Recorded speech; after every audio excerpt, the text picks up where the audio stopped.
aware that we are recording this webinar and will be sending the recording to you when it's available. We are also streaming the webinar live to YouTube and will share the link in the chat once it's available. Before we begin, please be aware that we have enabled the Q&A function, so please post any questions into the Q&A box. You'll find this on the panel at the bottom of your screen. The panelists will answer as many of your questions as possible at the end of the discussion. To encourage interaction, we have also enabled the chat function, so you can network with the panelists and other attendees via the chat box. You'll also find this at the bottom of your screen. Please do not, however, post any questions in the chat box as we may miss them. Post those into the Q&A instead. Please be aware that we are recording this webinar and will be sending the recording to you when it's available. We are also streaming the webinar live to YouTube and will share the link in the chat once it's available. Before we begin, please be aware that we have enabled the Q&A function, so please post any questions into the Q&A box. You'll find this on the panel at the bottom of your screen. The panelists will answer as many of your questions as possible at the end of the discussion.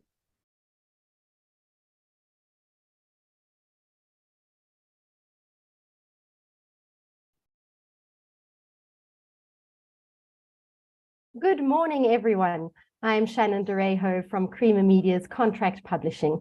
Welcome to our webinar on mine tailings, where we will discuss how to balance opportunities and safety requirements in the mine tailings industry. Our webinar today is sponsored by DRD Gold, and we thank them for their support in making this event possible. Today's webinar will be facilitated by Tabitha Chavez Matus, who is the tailings leader at the International Council on Mining and Metals. Tabitha joined the ICMM in 2022, and in addition to leading the tailings management and tailings innovation team, she also supports various nature and climate projects.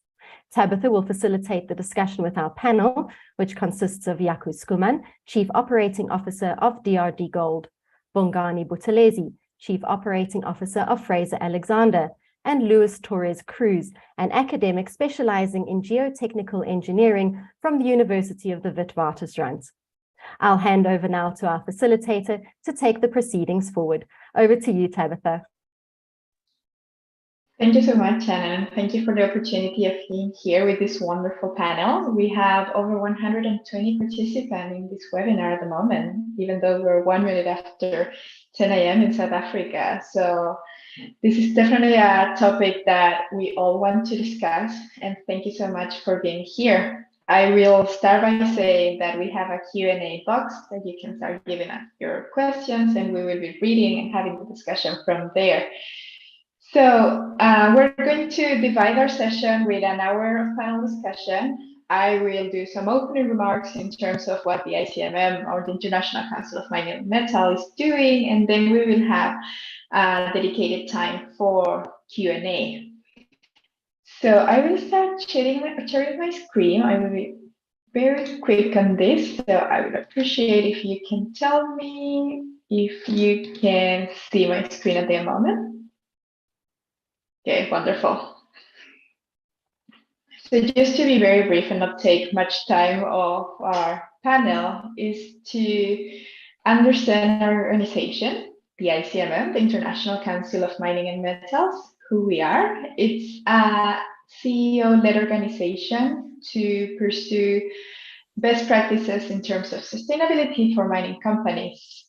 So we have 26 members who are across the world, over 60 countries operating and representing 1/3 of the industry, and at the moment having more of 1,100 tailings facilities across the globe. So to understand a bit more of our tailings conversation, it's important to always remind how the process of the global standard on tailings management, on GISTM, happened. This was triggered for the unfortunate tragedy that happened in Brumadinho in 2019. It was a moment that got together a multi-stakeholder panel to work on a standard that can have different characteristics, and one of them that can be applied globally understanding different needs in terms of the tailings facilities across the world, the commodities that we're reprocessing, and the zones that our members and colleagues operate. The standard creation was done by ICMM as the partner representing the industry, UN Environmental Program representing stakeholders in terms of civil society and environment, and PRI. So it has the characteristic of being not only focused on the technical side of aspects, but also economical, environmental, and social. So just to give a really brief context on it, we have 6 topics, 15 principles, and 77 requirements, where we have affected communities in the center of this image, which is our first topic. So it covers the entire tailings facility life cycle and elevates accountability to the highest level, creating a strong governance to make a change in terms of the best practices for tailings facilities. So since I have a couple of minutes, I just want to go through 2 documents that we have, because I know that in the media we can have colleagues from companies outside of ICMM, civil society, academic consultants, and these 2 documents are to support and the standard. And the first one is the Tailings Management Good Practice Guide, which supports the implementation of the standard, bringing together the best practice in terms of governance, engineers, and other aspects of the tailings facilities management. It involved Dr. Norbert Mortensen, who was actively engaged in developing this guide, and it's available for everybody who wants to go there in our website in ICMM. The second document that I want to highlight is the conformance protocols of the ISTM. Our members voluntarily agree to be in conformance for 2 of the 5 consequence facilities, extreme and very high, in August this year. And this document, who is inspired by the standard, is a map of the 77 required and 219 criteria, one by one, of how conformance might see. So after saying this, all these documents are available in our website. So we have our position statement, the standard, who was a multi-stakeholder process, and our 2 documents that I just mentioned to support the implementation. So with this say, and understanding the importance of this topic, I will hand it over to my colleagues who are here in this panel. So first we have Jaco from the COO of DRD Gold, Bongani, COO from Fraser Alexander, and Dr. Luis Torres, bringing the academic voice as a specialist, a geotechnical specialist from Wits University.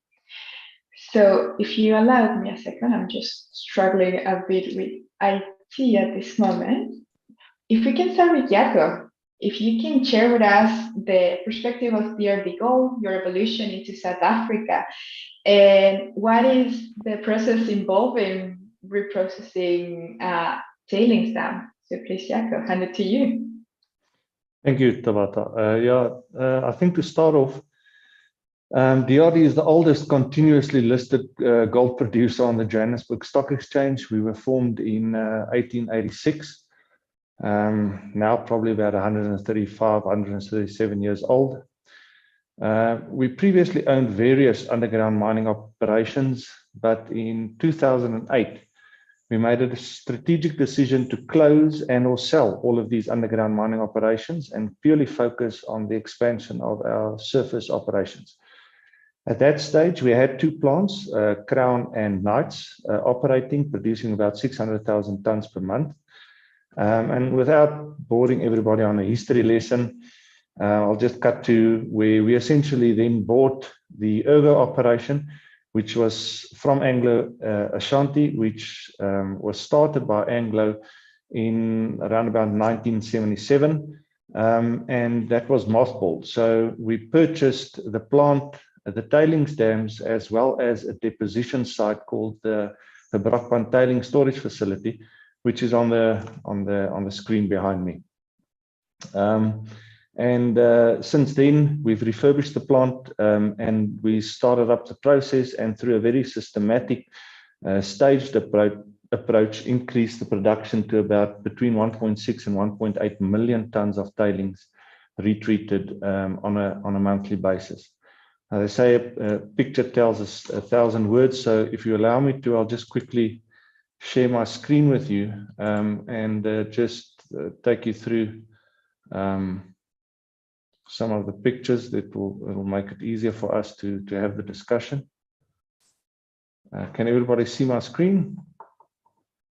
Yes, we okay, can. Lovely. Thank you. So DRD has got an enormous footprint with two main operations. And what you can see on the screen in front of you here is literally the entire section going from the western side to the eastern side. This is the Springs area, going all the way through Johannesburg and then through to Randfontein and Carletonville in this area, Randfontein being up there.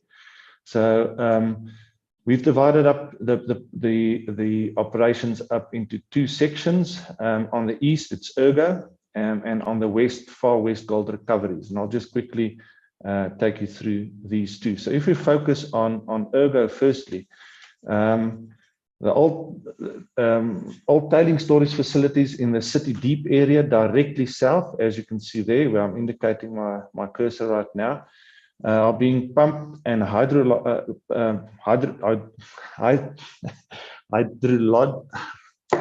being slurried up through hydrological processing.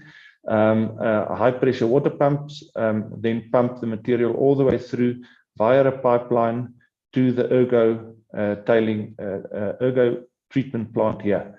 Along this route, you can see various tailings dams being processed, and it makes up eventually the 1.6 to 1.8 million tons of material being processed at Ergo.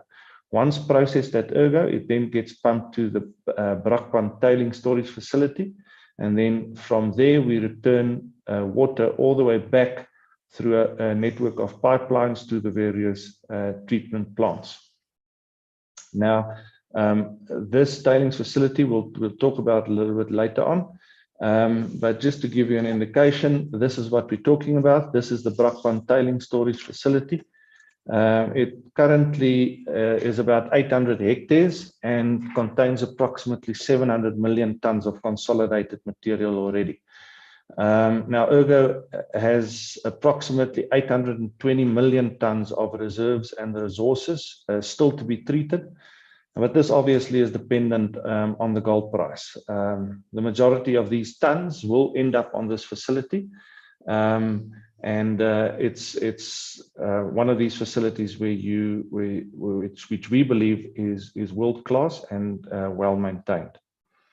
Now, just to give you some different perspective, if you look at this slide, this is the process that we're following. So the resources that we mine, the old tailings dams, you can see here is one right next to the N3 highway, and in between the N3 highway and the Gosworth Park racecourse.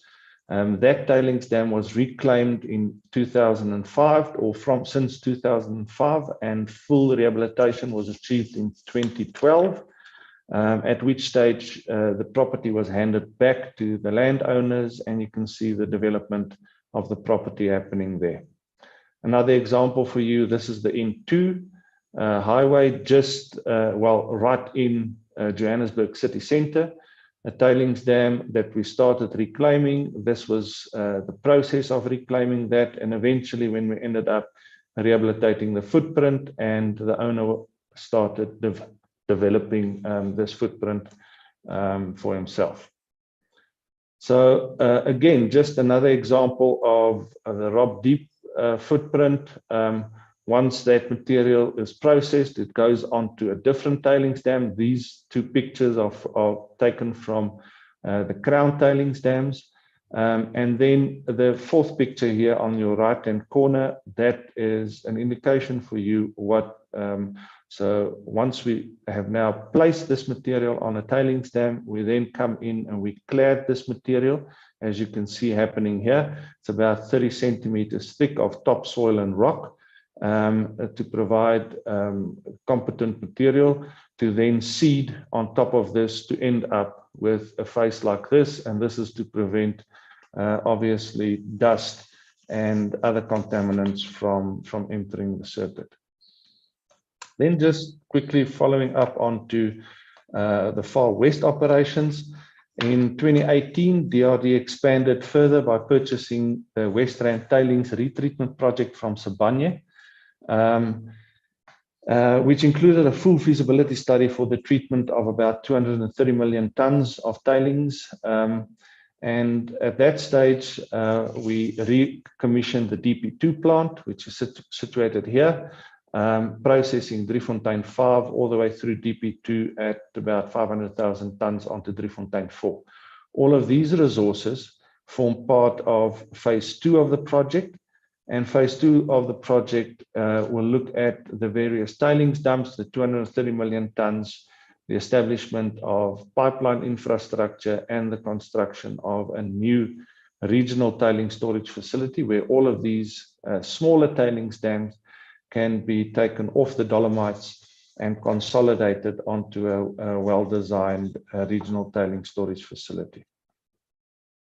So as a group, DRD is processing currently approximately 2.1 million tons per month, producing 440 kilograms of gold from waste using recycled water.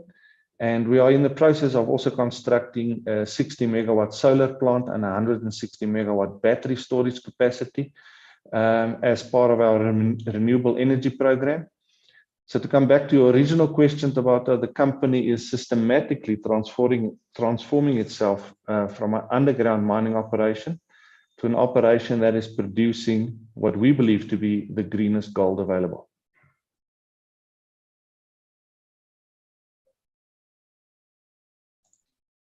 Thank you so much, Jacob. And I like the last phrase of the greenest gold available. Definitely more to ask there, but before continuing with you, I would like to ask Bongani. Your company is managing over 100 tailings facilities and across different jurisdictions. So if you can please explain us more about that and the challenges that is for your company to have this portfolio across different countries. Please, Bongani. Yeah, thank you very much, Tabitha, and good morning to everyone. I'm with Fraser Alexander, as Tabitha said, and the company is also more than 100 years old, and we've been in the tailings industry for that period. And maybe just to share a bit more, I'll just maybe share on the screen so that you can see, as Jaco also said earlier on, it's always better to have more information on the pictures tells 1,000 words. So can you see the screen? So what we basically do, so who we are, as I said, we are a company that was formed in 1912. We've been around since that period. And we are a majority-owned, women-owned company. We've got about more than 100 sites, servicing mostly blue-chip clients based in 12 countries and in 2 continents. And we really pride ourselves with quite a comprehensive and entrenched corporate governance framework with the highest ethical standards. And our shareholders comprise of Royal Bafokeng Holdings, as well as one of the largest investment company in Africa with assets of over $150 billion. And of importance here is that we are the leading ESG in the mining services sector, which is really evidenced by the sustainability report that we produce annually. So I'll skip this. As I said, we really, being in the service industry and managing these tailings, we really manage risk to the T. And this is also demonstrated by the 5 lines of defense in terms of governance, how we run the business, which is really akin to a listed entity. And as a result, we really ensure that we tick all the things when it comes to risk assessment, ensuring that where we operate, then we can give confidence that all the operations that are under our watch risk are mitigated and there's minimal risk as possible for our clients. And maybe lastly, who we are and what we do, we're pumping almost 200 million tons of tailings, across the world, as I said, every year. And we also do remining. We do about more than 50 million tons per year of remining of the old tailings facilities. And we also process more than 20 million tons through our processing plants. We are the largest independent owner and operator of the mineral processing plants in South Africa. Because we also handle water, so we also have got operations in water where we treat about 25 million liters of water per day. And in the last 20 years, we've constructed more than 47 tailings storage facilities. And in the last 5 years, that's been 5 out of that 47. And maybe just in terms of the size, so if you convert the number of facilities that we've constructed, they are more than 250 hectares in size, in our history where we've constructed these facilities. So that's who we are, and we've been in the industry, as I said, for more than 100 years, and we've been doing not only tailings, but as you can see, bigger parts of the value chain in the mining industry. Thank you very much. Back to you. Thank you, Vangani. Definitely you have some impressive numbers there with over 250 hectares in size, if we think about that. But now I want to ask Luis, in terms of the academic perspective. So personally, I am a follower of your work. I know you have been studying tailings facilities very closely.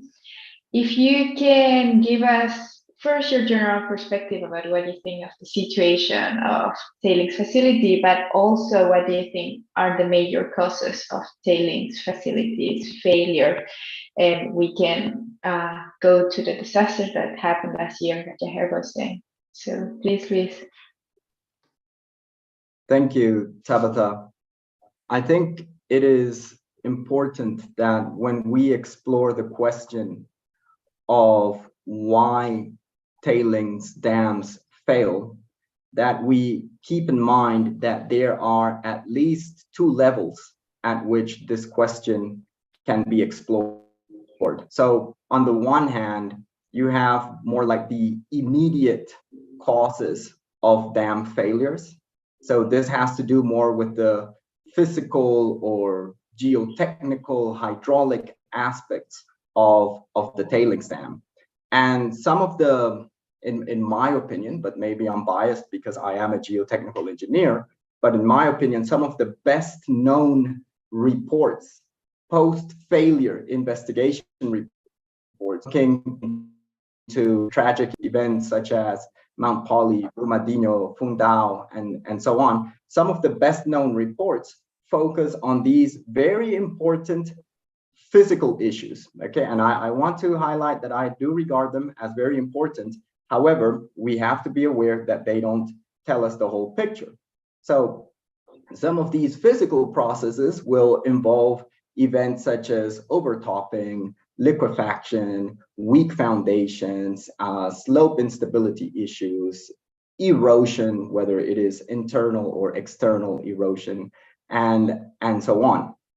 Then on the other hand, the other level at which we can explore this question has to do more with the organizational or regulatory causes of these events. In other words, the engineering around these dams does not occur in a vacuum. It is of course immersed in a certain regulatory and organizational environment. And this type of causes are just as important as the physical causes that I mentioned first. Now, from my personal experience, the reports that look into the organizational causes, some people call them the root causes. The reports that look into these of these events are not as well known as those that look into the physics of the events. But I am aware of at least two very good references. One that looked into the root causes of the Mount Poly failure, which took place in Canada back in 2014. And another one that looked into the root causes of the Brumadinho failure, which we will recall, perhaps most of us, which took place in January 2019 in Brazil. And some of the root causes that get mentioned in these types of reports are the fact that there will be this tension between production and safety. And on most occasions, production will outweigh safety concerns.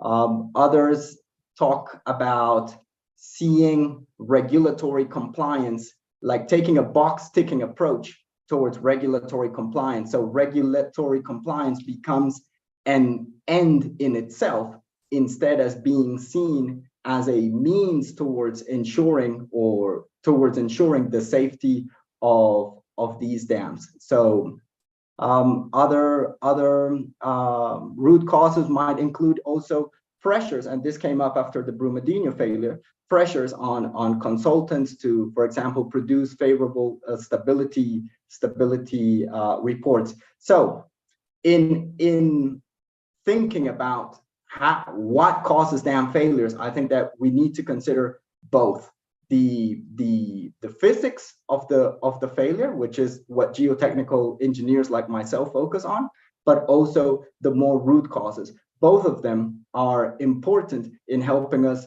prevent future tragic events, which is what we ultimately want to achieve.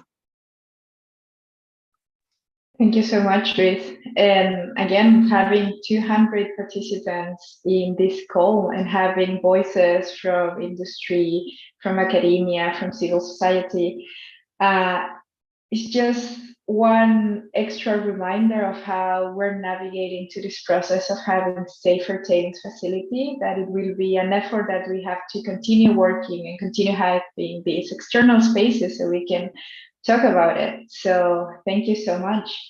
Jaco, I will go back to you to a point that you mentioned it a bit in your last presentation. It's the relationship between your company and Sibanye-Stillwater.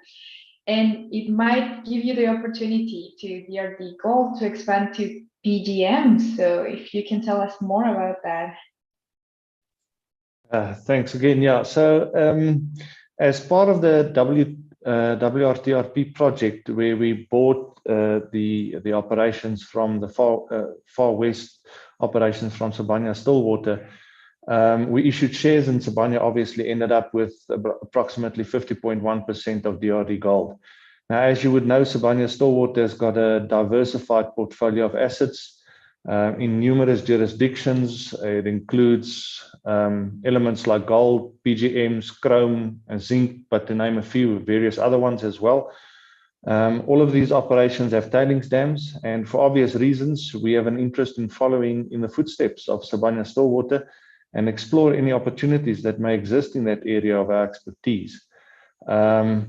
We will continue to discuss, and discussions are ongoing, and we will aim to achieve synergy through the two operations by essentially repurposing existing and redundant infrastructure which are in the operations itself, and combine that with resources that are regarded as waste or rehabilitation liability, and then taking and duplicating the Ergo and the Far West Gold business models by consolidating numerous of these tailings dams into one or two consolidated, well-maintained one operations, but just in different commodities.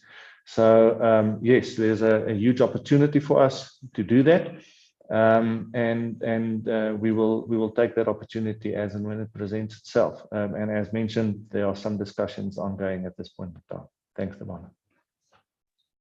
Thank you, Jaco. And very interesting in terms of the perspective of circular economy and also providing the metals that we need for our energy transition. That brings a big technological challenge, and I will jump to you, Bongani, in terms of if you can tell us about the know-how that you have in your technologies to manage to reprocess tailings, and also about the tailings reclamation process. So Bongani, please, if you can share with us. No, thanks a lot for that question, Tabata. So at Fraser, innovation is really central to our business model because it helps us to ensure that we use this technology to improve, number one, safety, number two, to mitigate the risk of the facilities that we operate in, and thereby reaping the benefits of being sustainable, having sustainable operations going forward. And while the pace of innovation in the mining industry, as we know, that is accelerating, and so are the operating standards. So we should not forget about that. And that leaves a lot of space for innovation. And we invest in quite a lot in R&D, working together with our clients to find solutions that will ensure that we minimize the risk as much as possible of these TSFs. And what we've done in terms of technology to do this is we've got what we call the remotely operated equipment or self-propelled cyclones in the space of the tailings deposition. And the intention with this is really to ensure that we've got consistency while depositing, and at the same time, removing people, from the harm's way, and thereby also reducing the carbon footprint, because these units, are designed, in such a way that they reduce a lot of secondary activities that would have been required, if things were done manually. And that's on the tailings deposition side. On the remining side, we've also done quite a lot of inroads by also bringing the remotely operated mining units. And they come with real data collection through integration of Internet of Things, also applying the drone technology as well as other third-party systems to ensure that those remining facilities are almost operated autonomously, to ensure that we will reduce the footprint, the carbon footprint, as well as the other impacts related to that. And lastly, what I want to highlight as well is that our technical and operational risk assessment systems, which ensures that technology functions well, it is there to monitor and manage risk and compliance of all deposition contracts. And we integrate and support all our digital devices offerings through an online portal, which generate a holistic dashboard view of all facilities data at any point in time, so that, when things start going wrong, they are picked up on time, and, actions can be implemented to intervene to ensure that we don't have situations where we've got failures. And lastly, as a specialist in tailings deposition and reclamation, our innovation team is really working around the clock to find additional ways to extract and beneficiate tailings, because as we know that we've got quite a lot of these tailings, lying around. And our purpose really is really to see how one can now get value in terms of environment, in terms of economic, and in terms of social as well. And while we make these facilities safe, so there's quite a lot of work that we doing together with the industry to ensure that maximum value is extracted, but at the same time making sure that these facilities are more and more safer than how they were, decades ago. Thank you so much, Bongani. And I will pin 2 points from this conversation, and from one of them go to you, Luis. And one is related to everything in terms of technology. And as you mentioned, the pace of innovation is increasing every day.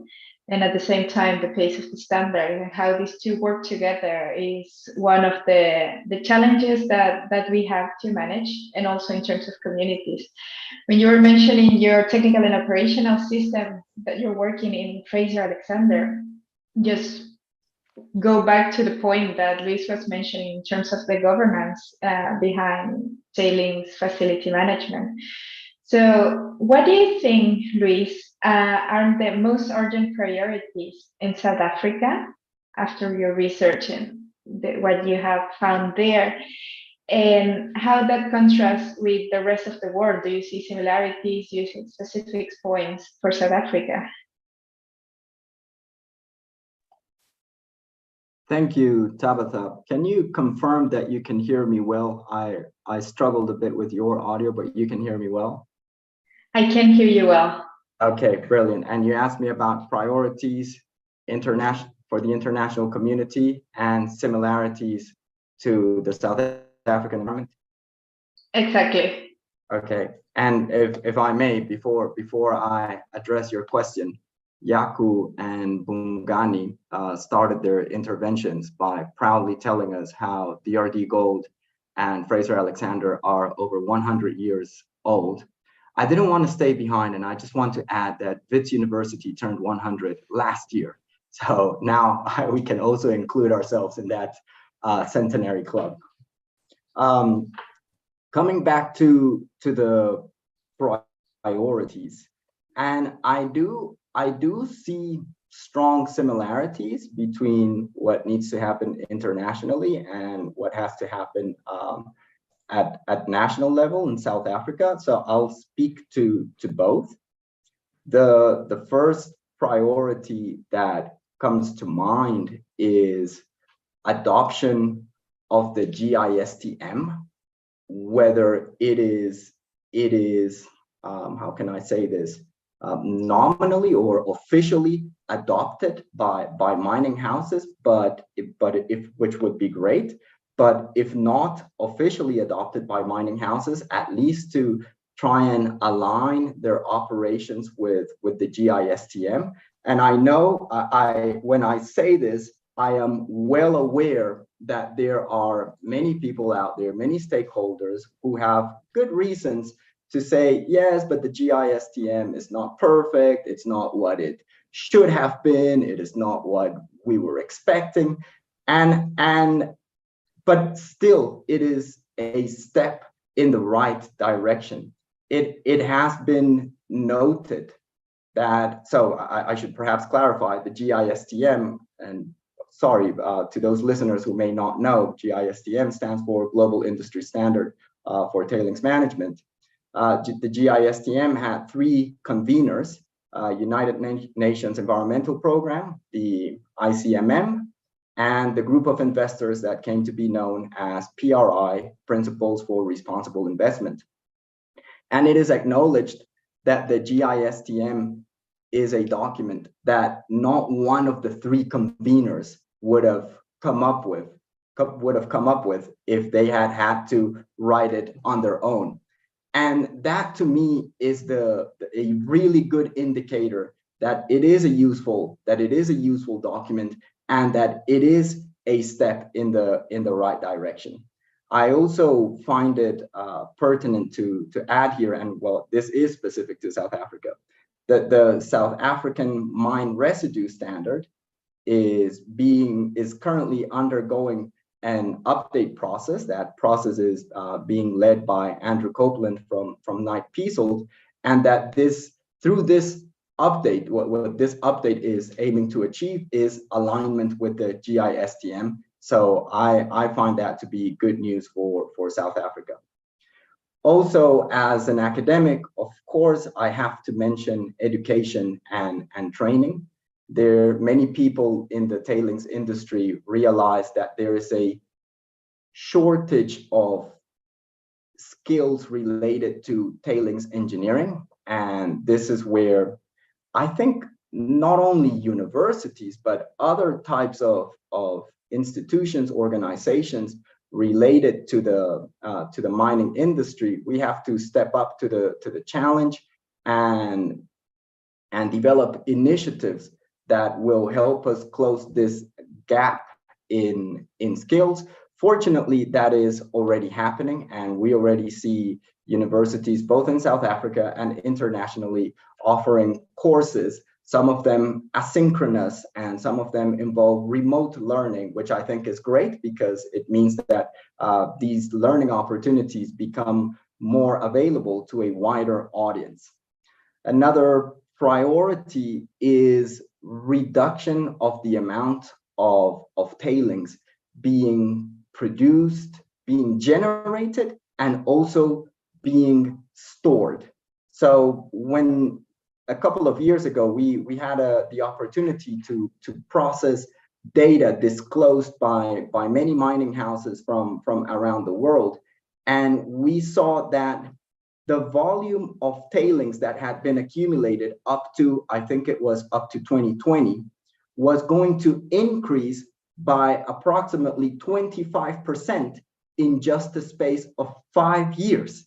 In a space of only 5 years, we are going to increase by 25% what we had accumulated up to 2020. So if it took us, let's say, 100 years of industrial mining, if it has taken us 100 years to accumulate the amount of tailings that we have right now, it's going to take us only another 5 years to increase that by 25%. So clearly, there is a need for initiatives to either reuse those tailings or add value to them somehow so that they are not perceived only as mining waste. And of course, there's people working on this exciting space at the moment.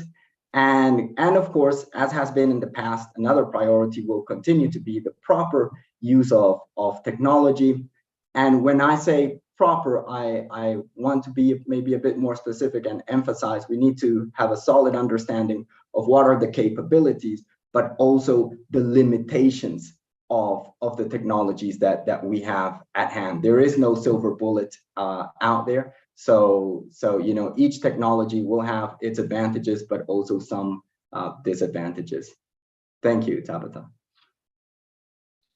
Thank you so much, Luis. And from this point, taking your last point in terms of understand the limitation, but also the benefits of these technologies, and just link it with what you were mentioning in terms of education and creating skills.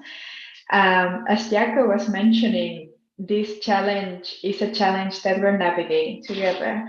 And for this reason, we might need to update our skills from different fronts that we're working. We already understood that this is an issue, that it's not only a technical issue, that has to do with multiple layers of the organization, and how we can understand this better is through education. So thank you so much, Luis.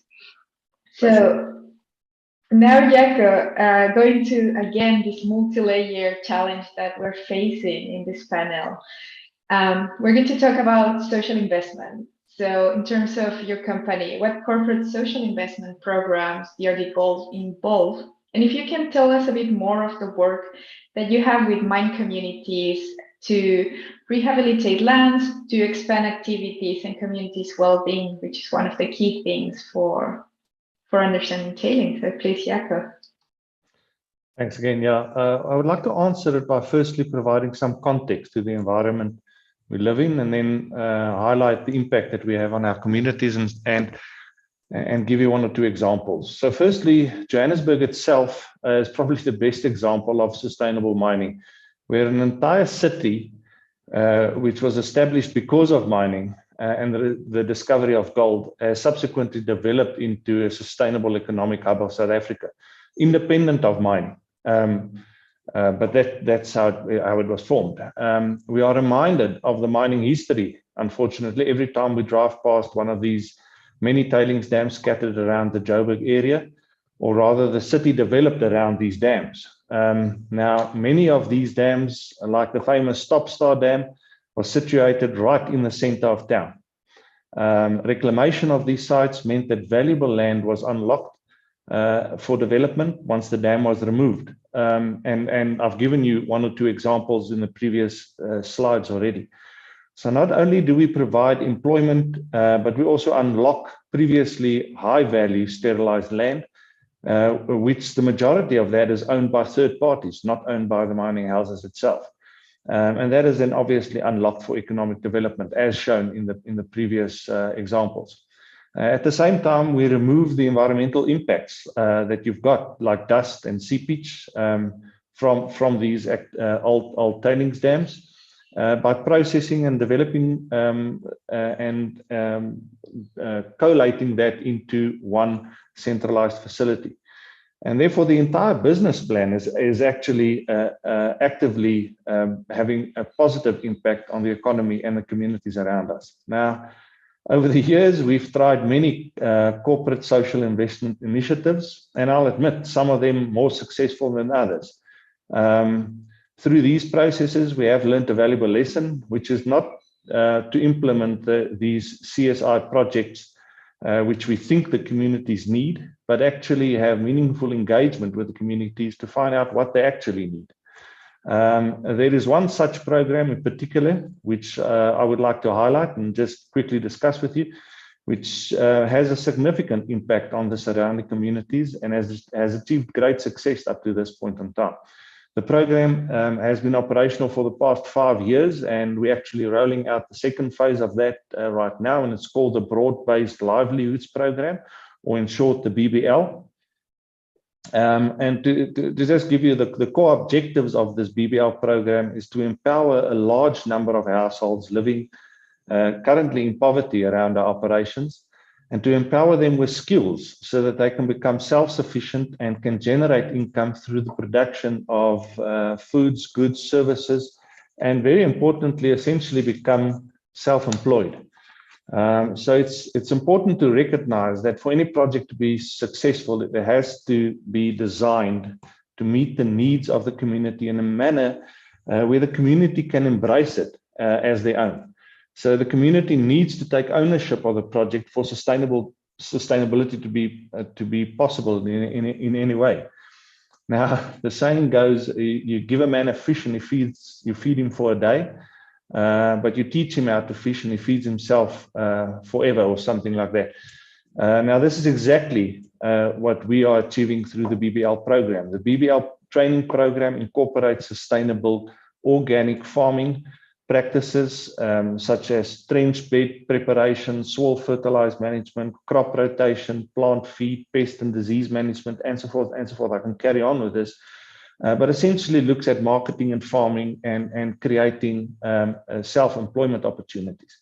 So each of these training sessions are also scheduled throughout the growing season to make sure that there's continuous engagement through the facilitators with the communities. Training is also extended to equip producers and entrepreneurs with powerful business tools. And I think this is an important section where we focus on easy to do record keeping, sales and savings, profit and loss, business expansion and marketing. And all of this is applied into the livelihoods program. So our communities are poor, but very intelligent. They don't need a handout. But they need the knowledge to empower themselves and a little push in the right direction. And this is one of the programs that has been very successful in this area. So since we initiated this program, we've got about 7,800 households which are partaking in this. If you multiply that by 4 per household, you're talking about in excess of 31,000 community members actively engaged in this process. And by activating and engaging households in the local economy, the BBL has assisted in the growth of the local economies from the bottom up. And I think that's important. The longer we can keep the money within the community and turn it around within the community itself, the better that community becomes, and the more stable that community becomes. There are numerous other projects which we can talk about in terms of the communities, but I think for the interest of time, I'll hand it back to yourself, and I can maybe answer questions later on if there are more questions. Thank you so much, Jaco. And there to highlight meaningful community engagement in the multiple operations that our mining companies are working on, the realities of the communities around the areas, it's completely different. And that's the importance of understanding and have an active listener on that. Bongani, if we can go back to you, and we're going to talk something that is extremely relevant for communities in terms of safety. What measures do Fraser Alexander have taking place to ensure safety in your operation and also to limit negative impacts for the environment, and maybe pushing forward to go what positive future you're seeing there in terms of environment and nature? Okay, now thanks a lot for that question. First of all, for us, health and safety is really paramount. Without this, then we cannot be in business. And our intent is really that, in all the operations that we in is to minimize the impact on the environment and go over that and see where we can empower the communities in which our clients operate over and above, the programs that the clients already have, like the ones that Jaco mentioned, and providing the latest technology to ensure that we've got a sustainable success, that it's not just a once-off process. And what is entrenched in every aspect of what we do, safety and environmental preservation, starts from the optimization and best practice placement of mine residue, which is highlighted through the safe maintenance of tailings storage facilities throughout the life cycle of the facility.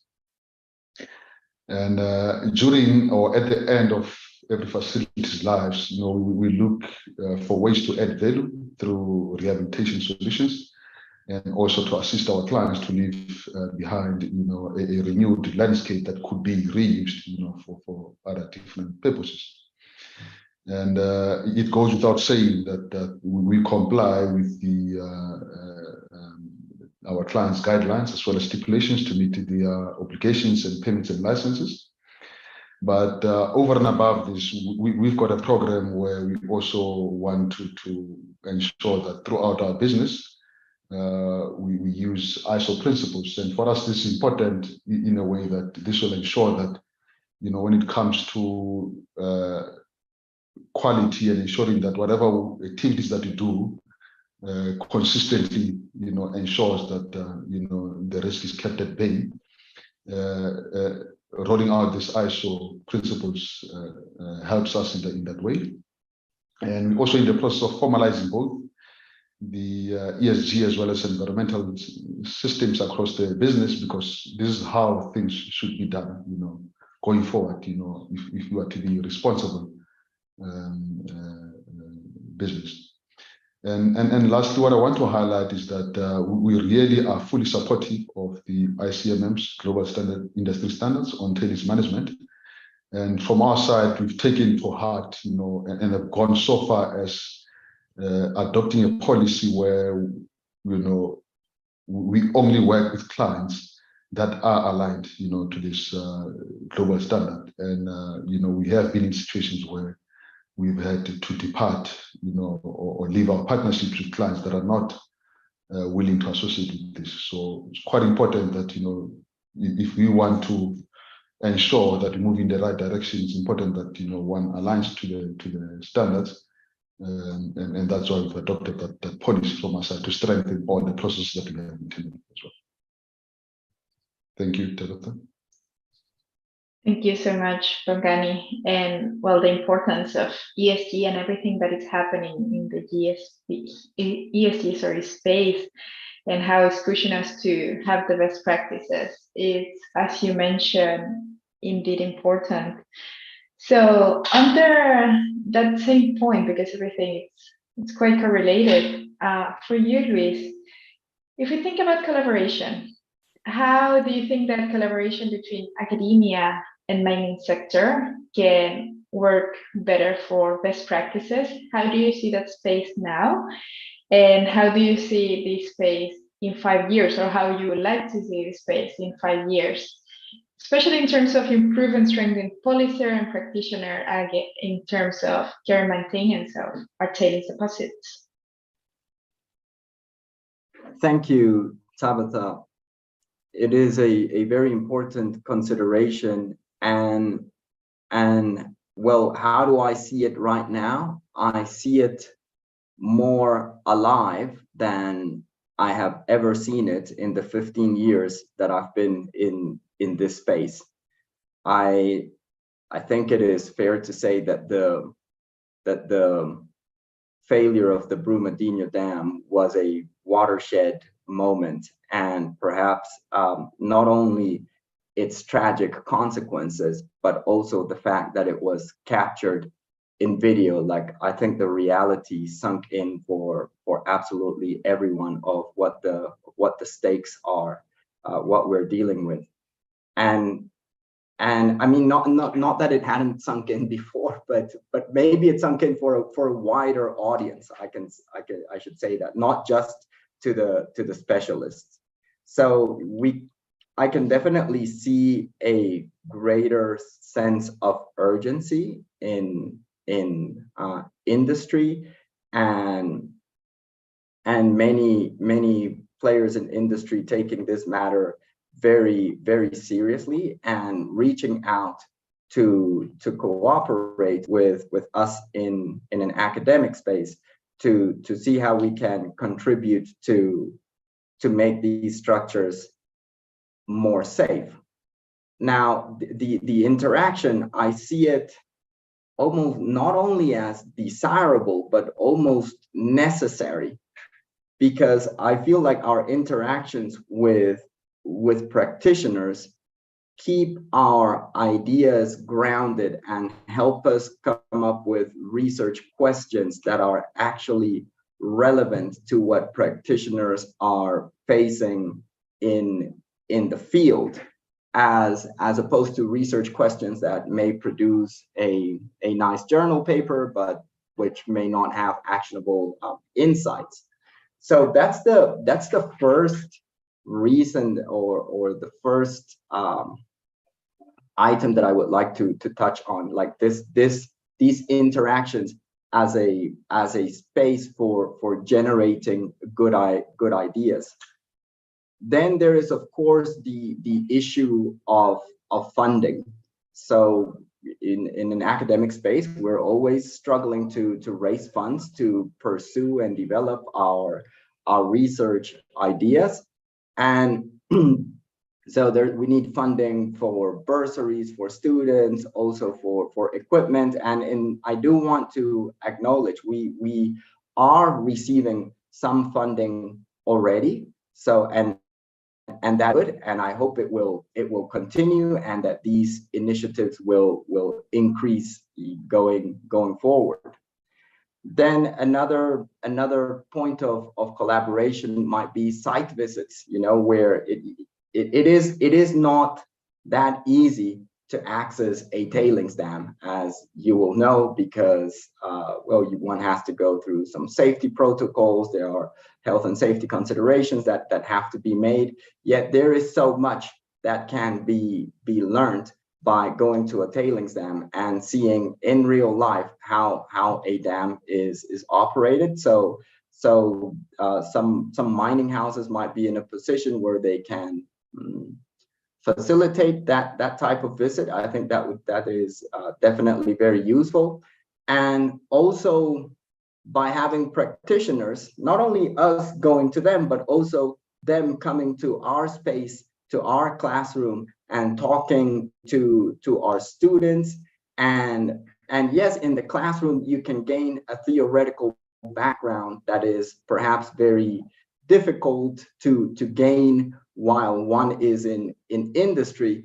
But similarly, we have to acknowledge that there are skills that can be developed through practice and experience that cannot be developed by sitting in a classroom. So if we can have those interactions, that will be of benefit to both sides. Now, where would like this space in 5 years? I want to be optimistic. I want to say that it is headed in the right direction, that it is headed where I would like it to see. So stronger relationships, stronger partnerships, stronger communication between us in academia, knowing what are the needs outside, and people in academia knowing and people in industry knowing what are the research projects that we are working on over here. Thank you.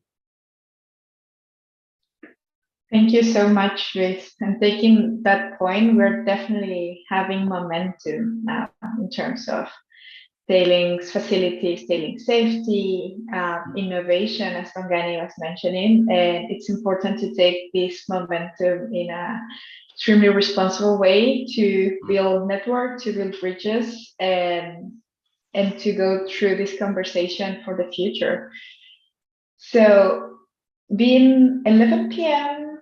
in South Africa, we are going to pass to our Q&A session. We have multiple questions for our panelists, and I would like to start with you, Luis, again. So we're going back forward. There are multiple questions for you, but just to try to group them all. Most of these questions are in terms of what technologies do you highlight for different aspects of the tailings facility safety. So what technologies do you highlight, and what technologies you would like to see, how you would like to move this path forward a couple of years?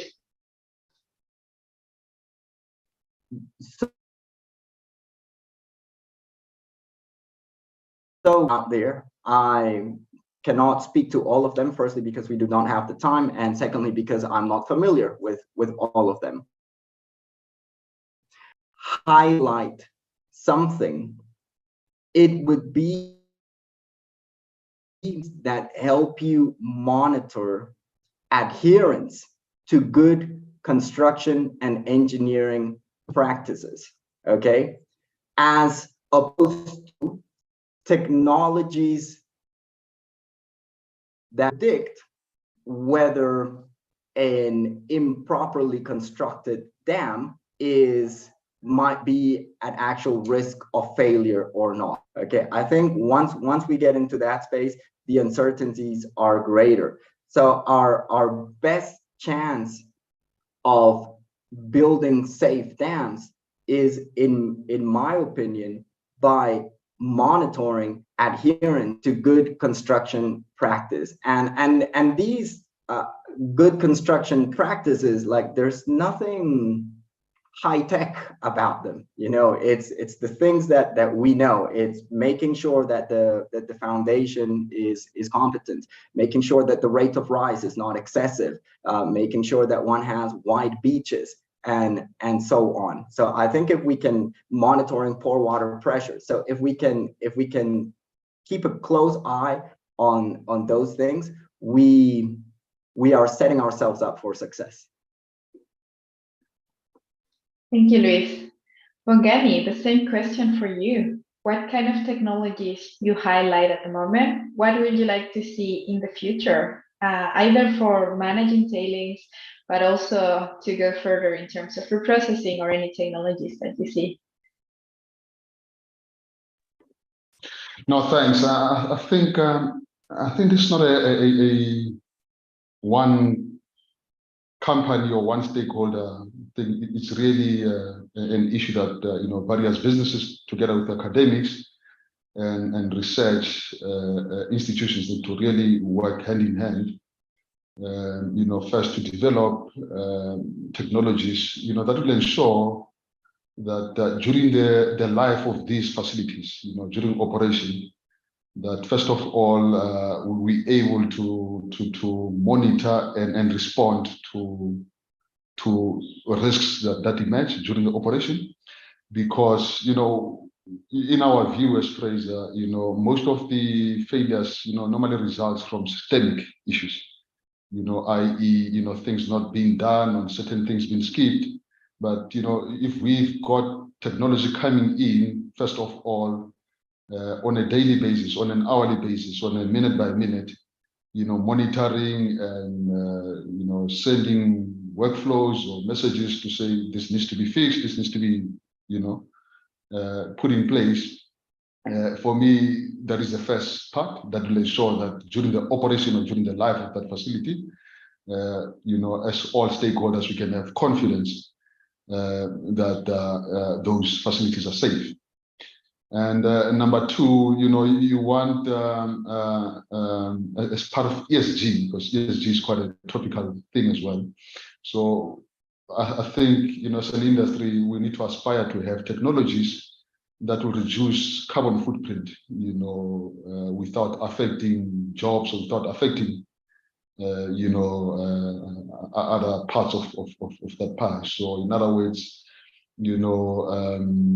can we have deposition equipment or remining equipment, that can ensure that, that process of deposition, for instance, happens consistently without, as I said, with much less, carbon footprint, and also, bringing in, from other areas. I know there's quite a lot of work that has been done in terms of the drone technology, surveying the tailings facilities. Then the information is there, but also combining that with the Internet of Things to say, now that the data is available, what points to pick up in that data, that people can respond, at relevant levels. And it's really all about that, to say, if all in all, if the technology can consistently ensure that risk is mitigated at any point in time and escalated where it has to be. And number two, if there could be benefits, from an ESG perspective, to say, can we still do this even more safer, by reducing our carbon footprint and improving our environmental impacts in the environment. Thank you, Bongani. Jaco, same question for you. I know Bongani and Riggs have excellent points, but do you have something else to add? What would you like to see in terms of technologies? Yeah, I think from an operational perspective, some of the members may know this very well. Some of the delegates don't. But there's a lot of instrumentation being used: piezometers, wireframe piezometers, which gives you live data. You've got weather stations. We've got flow measurements for tow drains, various flow measurements for return water. All of this obviously measures phreatic surfaces within the dam. You've got drone imagery.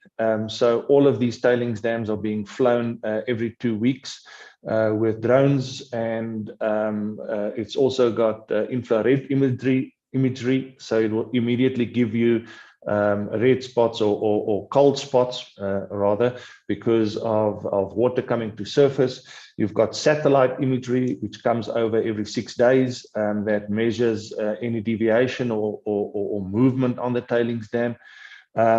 And through all of that, we're establishing systems that then provides you with this information on a live basis, and the teams are then empowered with this information, and there's actually a process where you log certain workflows, and that workflow then gets elevated if it doesn't get closed out within a certain period of time. So a lot of technology, a lot of information being generated on these tailings dams, Yeah, we can talk for a very long time about the various processes, the pros and the cons of them, because some of the instrumentation you need to do physical readings on. Some of them are obviously live readings.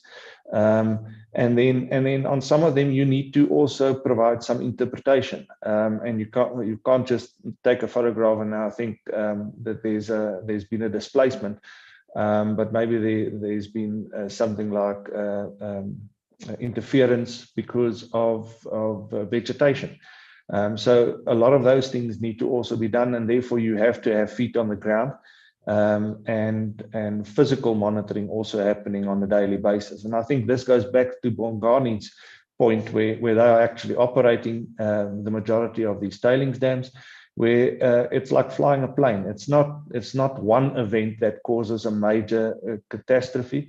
It's generally a number of monitoring points or events, smaller events, that doesn't get attention or doesn't get closed out quick enough, that then builds up into a major event, and then something like an earthquake or a big rainstorm event then triggers that specific failure. So a lot of technology is available out there. Thank you, Jaco. And this correlates really well with the point that Luis was mentioning before in terms of getting close academia and research with operations to understand the need and also the constraints and how can we move forward together. So we have multiple questions in terms of the technical part of tailings management, but also a good amount in terms of community and community engagement. So Bongani, I will start with you, asking how the communities involved and the work that Fraser Alexander do day to day, and if you would like to expand in terms of the community engagement. No, thanks. Thanks for that, Tabitha. I think, you know, from our perspective as Fraser Alexander, you know, without looking at, you know, nowadays it's no longer about just, you know, doing business and you get profits and you move on. You know, things have changed, that community becomes quite important, you know, stakeholders. So from our side, you know, we've got, you know, programs where we operate, which are programs to uplift communities, and those are over and above what the clients' programs are. You know, the clients like DRD will have their own programs, you know, but on top of that, because we see ourselves, you know, as partners and want to be supporting our clients in the long term, so we normally also take on, you know, certain programs to address certain issues in communities, even before the clients ask us, because now, you know, if we're in this thing together, you don't have to sit down and wait and say, this is not my issue, it's the client's issue. So all of us, you know, need to chip in and, you know, and do something. So we've got, for instance, you know, programs where we, you know, where we operate, we take on up and coming businesses. And for us, it's not just a once-off thing where we just fund a business and after we're gone, after a few years, then that business collapses. So we've got a program where we monitor them and coach those businesses. And we'll have an assessment after 5 years to say, where is that business? Has it now improved? Can we put additional resources in terms of coaching or in terms of finance to still support that business? And we go as far as 30 years, where, you know, for the past 30 years, we've got a database, you know, of business that we started with 30 years ago to say how far they, you know, long after even we've left, you know, certain operation sites. Because we truly believe that if you have an input, you know, in the small scale business and not only provide funding or financing, but also providing necessary skills and, you know, those types of resources, that goes a long way in ensuring that, you know, those businesses become sustainable. As we know that the risk of business failing is quite high, and the more support, you know, in other forms is there, then the better chance of that business surviving. But over and above that, our vision is actually working hand in hand with the clients where we operate. And because our view is to say, yes, we've got tailings that have been deposited, for the past decades, and what can we do to reclaim those tailings? And a case in point is what Yaku mentioned earlier on DRD. I think you touched on it, okay? Where how can one remove those tailings facilities and extract value from them, and do it very responsibly, in terms of being efficient in extracting that value, and also being very responsible in terms of environment, to say, once you've extracted value, how do you place those new tailings facilities now that are finally not having any value in a manner that is really, really, really sustainable for many, many decades, to come. And I think that's where we're going to unlock value, because now, while doing that, instead of leaving all these tailings that might be a risk from environment, one can extract that value, and at the same time, while extracting value, there's quite a lot of economic spin-off benefits in terms of employment, in terms of a whole lot of other things. But more importantly, afterwards, to say, deposit in a environmentally responsible manner.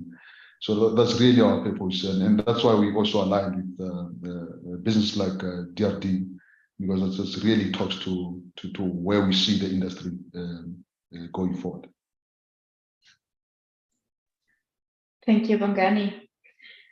Thinking of community engagement and how we work this from different fronts, if we think about the academia, Luis, how do you see the role of academia in terms of meaningful community engagement, and how inside of it you're working from your geotechnical side to professionals who work in this aspect as well? Thank you, Tabitha. I should start with a disclaimer, perhaps. The study of mine community engagement falls outside of my area of expertise. So, I'm focusing on the geotechnical engineering side of things. However, I am familiar with the GISTM, and all of us familiar with the that chapter, excuse me, maybe it's not called a chapter, but the first of the GISTM is affected communities. That is number one, and that is not a coincidence. It is not a coincidence. The ICMM, UNEP, and PRI, who put this document together, want all of us involved with tailings dam, whether we are on the technical or not. They want us to work with communities in mind, keeping that is ultimately who our work is going to benefit. I also found it very impressive, I must say, that when the GISTM was launched, and you showed us a slide of that event earlier, Tabitha, that showed Bruno Oberle, I forget, delegates from UNEP, PRI, ICMM, and also one person representing the Brumadinho community. So I found that very meaningful, and a very strong message being put out there by the three conveners, saying we need to work with communities in mind. That's all I can comment on this. Thank you. Thank you so much, Luis. And yes, as you mentioned, it's in the heart of the standard. And from being part of a multi-stakeholder process, we have Angelica there, who is a member of what happened with Brumadinho. And as I can read in the comments, that's something that we should never forget what happened, and we should work to avoid something like that happen again. Jaco, if we go back to you, you already speak about community engagement, but we had many comments direct to you in terms of if you can go further on this. Yeah, look, thank you, and thank you for the opportunity to answer. I think the community engagement is vast. We've got a vast community. We're operating in the middle of Johannesburg, so defining community is also a very interesting exercise, because how far is a kilometer good enough? Is 500 meters good enough? Is 3 kilometers good enough? So defining that is one thing, and I don't want to enter into that debate, because that is a big debate itself. But then the way that we're addressing it, I think, is something that I need to speak to. And the way that we're addressing it is there's various forums that we've created to engage with the communities. And it's important that these forums are important to us, because the members that represent or sit on these forums represent the various communities. And they are elected by the communities. And for that reason, we have these forums where we discuss numerous things. We discuss project, we discuss SMME involvement. And I'll give you 1 or 2 examples of SMME now. If I forget, just remind me, please. We discuss environmental impacts, like, for instance, dust fallout and dust monitoring and so forth.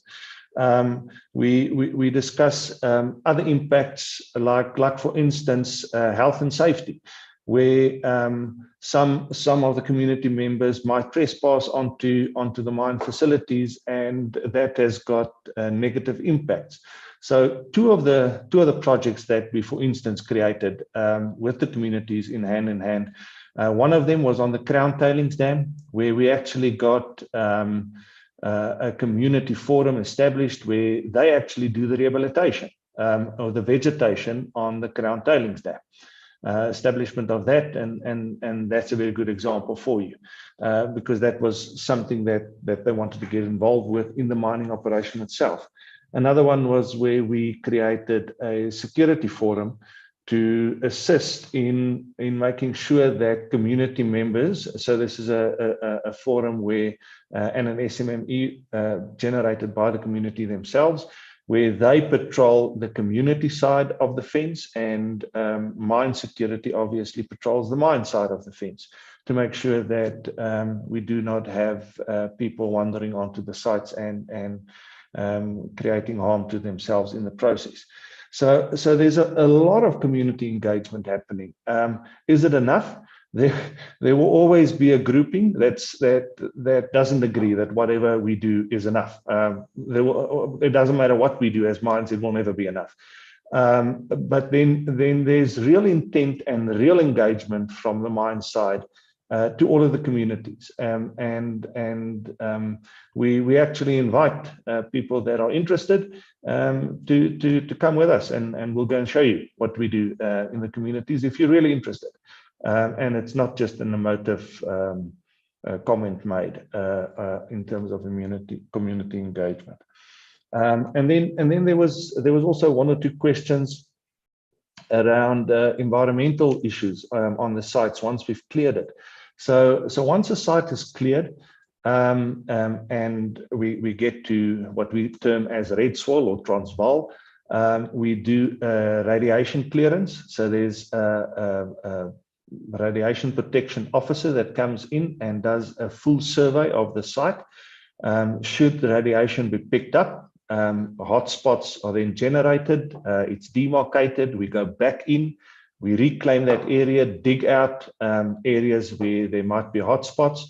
The radiation exercise is repeated, and it's continuous, that process of doing the radiation clearance, clearing. That is continuously done up to a stage where it is then cleared by the radiation protection officer. And only at that stage do we then either hand the property back to the original landowner, or we develop it ourselves. The majority of these sites are not developed for housing. It's generally light industrial development, as I've shown you previously on the 2 slides.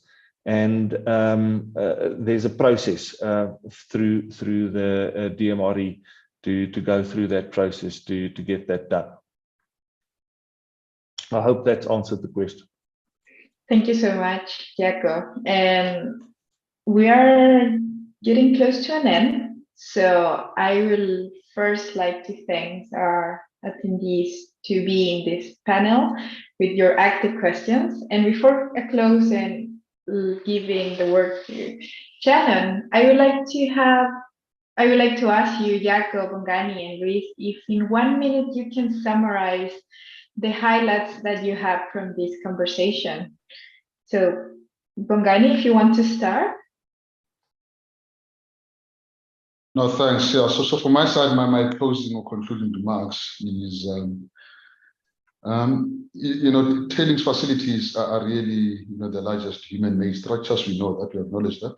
Human-made structures on the planet, and really require careful ongoing management and monitoring.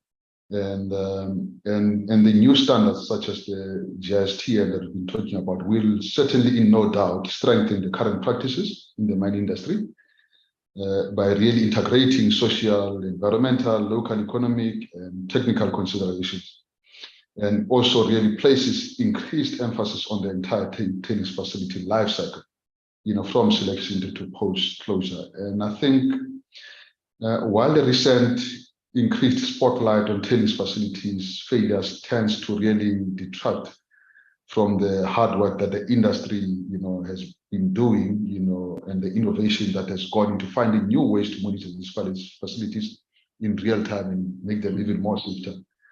I think that there's been quite a lot of significant progress that the industry has done in this. And just as in all other aspects in the mining safety, I think we sort of, as an industry, we sort of really aligned to say zero harm is really the only acceptable target. It's zero harm to environment, zero harm to communities where we operate, and zero harm in everything that we do. So I think there's really been a great progress. And not to say we're right, but there's certainly still more work to be done to strengthen our process that we currently have at the moment. Thank you very much. Thank you, Bongani. Luis, if you can highlight what you get from this conversation. Thank you, Tabitha. It always surprises me, just realizing the amount of expertise operation of a tailings dam requires, not only in terms of depth, but I would say more so even in breadth. I got into this space thinking, oh, this is a geotechnical problem. And, and then quickly you realize, well, it's actually not just about the geotech, it's also about the regulation and organizational and how our communities being affected. And there are also very important environmental issues. So it's really, it's nice because it opens up the opportunity to work with people that come from very different backgrounds and whose expertise will be very different from the ones anyone has. So may we continue doing that. May we continue feeding off each other's strengths and knowledge, and so as to build safer tailings dams. Thank you, Luis. Jaco, please. Thank you. The one thing that we do learn out of this process is that, or the summary that I took out of this is to have an hour for this discussion is not long enough. And the reason for that is just exactly what Luis has just said. There are so many areas of expertise to be discussed. There's the technical geo side of things, and that on itself is a 2-3 hour debate. There's the environmental impacts and communities. That's a 2-3 hour debate. There's the systems and what mines do and how they engage going forward. That's a 2-3 hour debate. And to try and fit all of that into 1 hour is not enough. And I'm sure that some of the delegates feel that they would have liked to ask more questions and receive more answers. And we open for that in terms of a debate and a dialogue. From our side, we are trying to also engage, like for instance, GISTM I think is a process that's been followed by all the various mining houses, or sorry, some of us being followed, because it's a very important process, and it actually provides structure for us to achieve a lot of the questions that's being asked on technical, environmental, social, as well as engagement processes. So I think this is an area where there's a lot of development to be done, and also an area that I think we will be discussing for a very long time to come. Thank you so much. Thank you to our panelists and to our participants who have been extremely active. And this is a situation, this is like a challenge that we're all facing with our best energy. So thank you so much, Shannon, and give it to you so we can close. Thanks so much, Tabitha. And with that, that brings us to the end of our webinar. I, for one, would like to take this opportunity to say very much thank you to Tabitha Chavez Matus for enabling a robust and engaging discussion. Thank you also to our panelists, Yaku Skuman from DRD Gold, Bongani Buthelezi from Fraser Alexander, and Luis Torres Cruz from Wits University. Thank you also to our sponsor, DRD Gold, for their support in making this webinar possible. Finally, thank you to the attendees for taking the time to join us for this discussion on mine tailings. We hope you found this event educational and informative. We appreciate your participation. The recording of today's webinar will be sent to you in due course, and if you have any additional questions, please do be in touch. You can reach us at shannon@creamermedia.co.za. Thank you for your time.